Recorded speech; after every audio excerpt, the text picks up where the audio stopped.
Bonjour et bienvenue sur Comment faire, votre chaîne de partage d'informations sur l'immigration pour le Canada, la motivation personnelle et l'entrepreneuriat. Aujourd'hui, on va voir comment présenter sa demande via Entrée Express.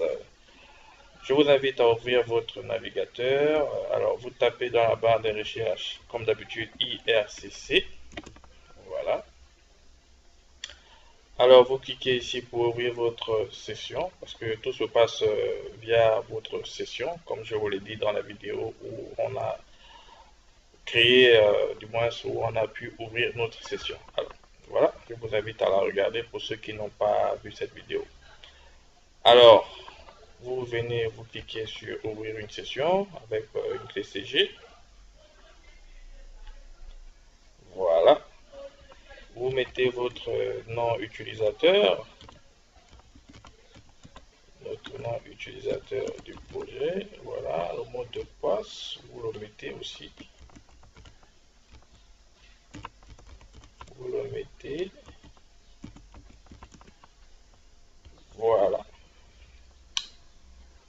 ok, voilà, vous mettez continuer, voilà, ok, ok, voilà, ok, nous y sommes, voilà. Lorsque vous êtes dans votre compte, hein, dans votre session, voilà, vous venez ici sur présenter une demande pour venir au Canada. Alors, ça comprend les demandes de visa de visiteur, de permis de travail et d'études, d'entrée express et d'expérience canadienne. Ok, vous cliquez sur ici, vous cliquez là, voilà, présenter une demande. Vous arrivez sur cette interface. Alors ici, vous avez deux choix qui se présentent à vous. Vous avez euh, code de référence personnelle. C'est quoi le code de référence personnelle? Je vous invite à voir la vidéo sur comment déterminer son admissibilité. À la fin de cette vidéo, on vous a donné un code de référence. C'est ce code-là, en principe, que l'on met ici. L'avantage d'avoir ce code, c'est que lorsque vous le mettrez ici, ça va, du moins, vous allez importer la plupart des informations que vous aviez eu à remplir lorsque vous aviez fait votre détermination de votre admissibilité. Si vous ne l'avez pas, c'est pas bien grave. Vous pourriez venir ici sur je n'ai pas de code de référence et vous pourriez cliquer sur selon que vous vouliez faire une demande de visiteur, entrée express ou expérience canadienne. Ce qui nous intéresse ici, c'est entrée express. Mais comme nous avions le code de référence, alors nous allons l'utiliser, pardon, pour pouvoir gagner en temps en important les données que l'on avait déjà enregistrées au préalable. Alors je vous invite, voilà, hein, c'est ce code-là, comme je le répète, pour ceux qui ne l'ont pas, il faut aller regarder sur comment déterminer son admissibilité et vous allez avoir ce code enfin. Alors moi je tape le mien, BF 171 29 16 2 8 3. Je mets continuer, ok. Voilà, alors c'est fait. Donc nous y sommes. Vous allez voir ici, on vous met découvrir ici, vous pouvez présenter une demande. Alors, écrivez votre nom tel qu'il figure dans votre passeport, je vous l'ai dit. Souvenez-vous, moi j'avais écrit UTRO projet. Donc, voilà. Le sexe, on va mettre pour l'heure, c'est masculin. Voilà, je vous avais dit que lorsqu'on a fait la détermination de l'admissibilité, c'était le profil, on avait mis la fête date d'anniversaire là, voilà, c'est là, c'est déjà là. Alors on met suivant. Alors Dans suivant, voilà. Quel est votre statut matrimonial, votre état civil? Donc, c'était le profil de quelqu'un de célibataire, jamais marié. Voilà, on continue. Jamais marié. On met suivant. Voilà. Comme il est écrit ici, vous allez voir votre profil d'entrée express. Remplissez votre demande en ligne pour ce faire.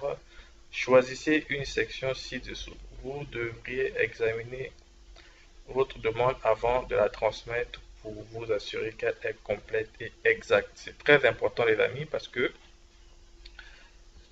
chaque étape ici doit être remplie et chaque information doit être exacte et correcte. Alors ici, dans ce tuto, nous sommes dans la première partie.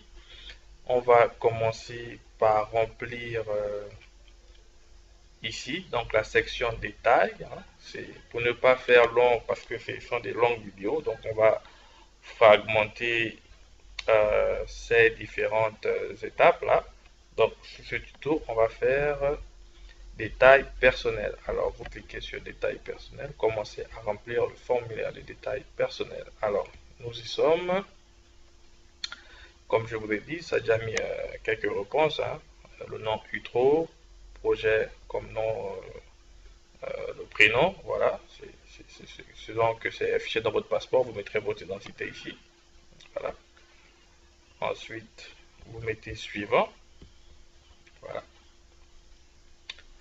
Il y a déjà ici l'âge, la naissance. Ok, d'accord. Voilà. Vous mettez l'âge. Voilà. On vous dit pays de naissance. Bon, moi, je vais mettre un pays. Voilà. Je vais prendre un pays. Voilà. Par exemple, Gabon. Voilà. Je vais prendre l'exemple sur le Gabon. Voilà. Pays de naissance. Je mettrai par exemple. Voilà. Gabon. C'est pas où. Voilà. Je mettrai. Gabon, voilà, Gabon, ville, une ville du Gabon, je mettrai Libreville, par exemple, c'est la capitale. Hein. Enfin, vous mettez ce qui est dans votre passeport, là où vous êtes né, vous mettez votre ville, voilà, Libreville, je mets suivant. Ensuite, voilà, célibataire, voilà, vous mettez suivant. Souvenez-vous que le profil, c'est le profil de quelqu'un de célibataire, jamais marié. Voilà. Ensuite, on vous pose cette question. Est-ce que Projet Utro possède un passeport ou un document d'identité nationale? Alors, vous avez un passeport, vous mettez oui. Vous mettez oui. Voilà, vous mettez oui. Type de document ou de pièce d'identité. Moi, je mets passeport. Pièce d'identité, passeport. Voilà, je mets passeport. Numéro du document. Bon, voilà, vous mettez le numéro qui est sur votre document. Hein. Moi, je vais inventer un numéro. Voilà, voilà, je mets un numéro, peu importe. Vous mettez ceux qui existent dans votre passeport. Pays de délivrance, je mettrai Gabon, voilà. Date de délivrance, alors là, il faudrait que le passeport soit valide. Donc, je vais mettre une date, voilà, je vais dire que, à supposer que nous sommes en 2022 ou 2021, je vais mettre que le passeport a été établi en 2020. Je vais mettre, voilà, janvier, le 1er janvier 2020, voilà. Et il est supposé expirer en 2025. Voilà, 2025. 2025, c'est un passeport qui est supposé. Voilà, 2025. Ok. 1er janvier 2025. Voilà. Je mets comme ça. Comme ça, c'est fait. On sauvegarde. Voilà. C'est voilà, c'est écrit quelque part ici.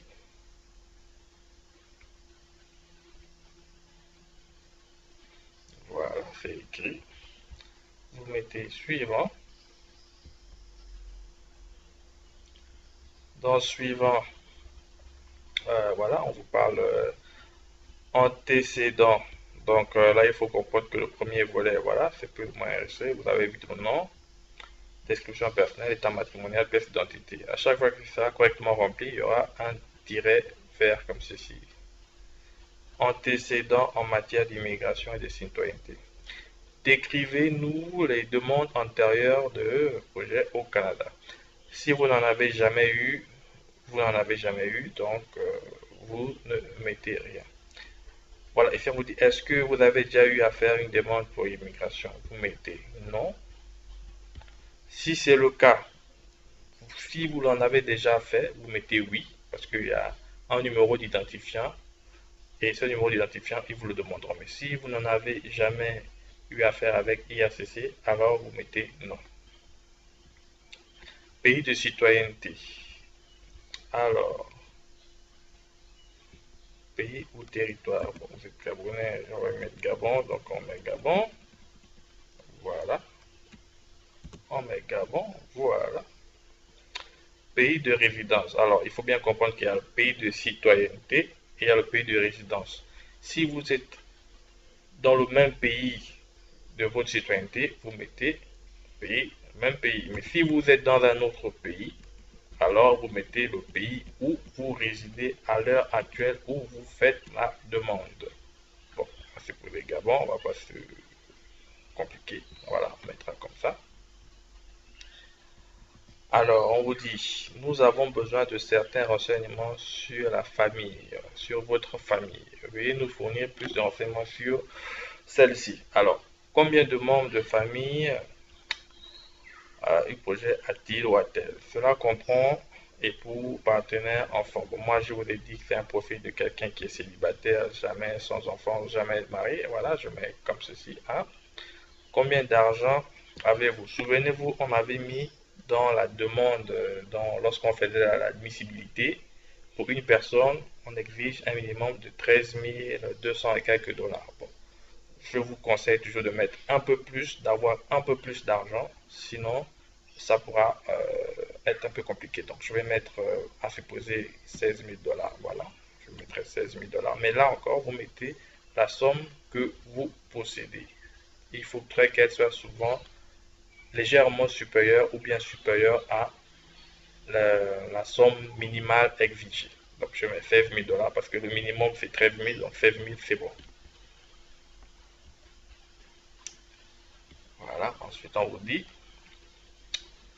parenté au Canada. Projet, avez-vous un membre de sa famille qui est citoyen canadien? Moi je n'en ai pas, donc je mets non. Voilà, vous mettez, si tout est ok, vous mettez enregistrer et quitter. Vous allez voir que la première partie d'information a été correctement remplie. Alors, sur ce, je m'arrête ici pour cette vidéo. Je vous retrouve sur une prochaine vidéo pour la partie 2 où on fera les coordonnées, études et langues. Comme ça, on va terminer sur une troisième partie avec détails sur la demande, représentant et antécédents professionnels. Merci d'avoir suivi la vidéo jusqu'à la fin. N'oubliez pas, enfin pas n'oubliez pas, je vous invite à vous abonner. Je vous invite à nous laisser des commentaires, des questions s'il y en a, à nous mettre un pouce vers le haut, ça fait toujours plaisir. On se revoit pour la prochaine vidéo, partie 2 de la présentation d'une demande entrée express. Merci et à bientôt.